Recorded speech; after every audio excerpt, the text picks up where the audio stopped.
বলেছিলাম না, এত অবহেলা করো না।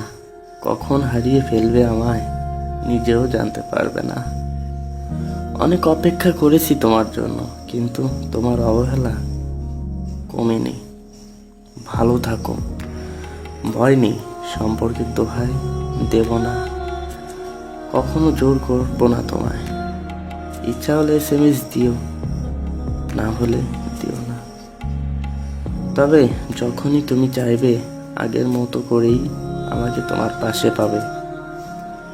সব সব কিছু বাদ দিয়ে তোমায় নিয়ে ভাবতাম, কিন্তু অবহেলার মাত্রা এত বেশি হয়ে গেছে যে অসীম ভালোবাসা হারিয়ে ফেললাম। ভালো থাকো, বেশি খারাপ লাগলে চলে যেতে পারো, আটকে রাখবো না, কারণ তুমি তো আমার না। অবশ্য এখন আমার থাকা আর না থাকা দিয়ে তোমার কিছুই যায় আসে না। তবে মনে রেখো, আমার এই চেঞ্জ জন্য তুমিই দায়ী। একটা দিনে 24 ঘন্টা হয়, তার মধ্য থেকে প্রতিদিন আমি তোমার কাছে 4 ঘন্টা যদি সময় দিতে, তবুও আমার কষ্ট থাকতো না। আরে, আমি তো 4 মিনিটেই অনেক খুশি থাকতাম। সেই সময়টাও তোমার কাছে ছিল না। ভালোবাসার মানুষটি সবচেয়ে ভালো লাগার মুহূর্ত কি জানো? যখন তার ভালোবাসার মানুষটি তার সাথে থাকে, কিংবা তাকে দূর থেকেও একটু সময় দেয়।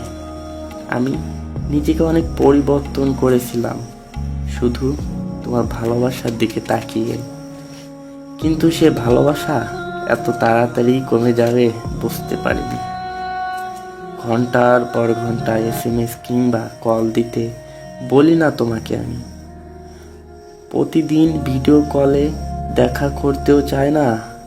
শুধু চাই যখন তোমার খুব বেশি মিস করব আমি, তখন যেন তোমায় পাশে পাই। এতটুকু তুমি বুঝলে না? একটা কথা কি জানো, অবহেলার মাত্রা যখন বেড়ে যায় না, ভালোবাসার ইচ্ছাটাও কমে যায়। আমি নিজেকে গুটিয়ে নিয়েছি, ভেবেছি তুমি যদি দূরে থাকতে চাও, তবে কেন আটকাবো তোমায়? তুমি আসার আগেও তো আমি একা ছিলাম। তুমি থেকেও যদি নিজেকে একা মনে হয়, তবে এখনো একা থাকতেই পারবো আমি। আমার কোনো সমস্যা হবে না, কারণ ভাগ্যের উপর সব ছেড়ে দিচ্ছি আমি। যে জানি মাঝের স্মৃতিগুলো অনেক কষ্ট দিবে, আমি ভালো থাকতে পারবো না, খুব কষ্ট হবে আমার। তোমার কথা মনে পড়বে, তোমার সাথে কাটানো সকল স্মৃতি আমায় কুড়ে কুড়ে খাবে। তবুও নিজেকে মানিয়ে নিব। অপেক্ষায় থাকবো, হয়তো তুমি একদিন বুঝবে আমায়। ভালোবাসার মূল্য অপেক্ষায় থাকবো তোমার ফিরে আসার। অনেক ভালোবাসি যে তোমায় আর তোমাকেই ভালোবাসবো সারা জীবন।